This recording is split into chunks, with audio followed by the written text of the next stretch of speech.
Full of protein, ढेर सारी सब्जियां, थोड़ा सा ही ऑयल और एक perfect tiffin recipe, handvo bytes. भिगाई हुई उड़द, चना दाल और चावल को एक मिक्सर जार में थोड़े से पानी के साथ पीस लेंगे।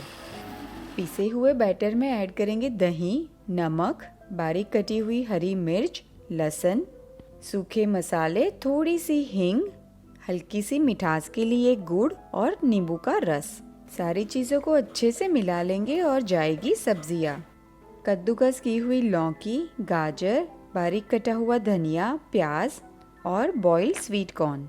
लास्ट में फ्रूट सॉल्ट यानी कि इनो मिला के मिक्स कर लेंगे।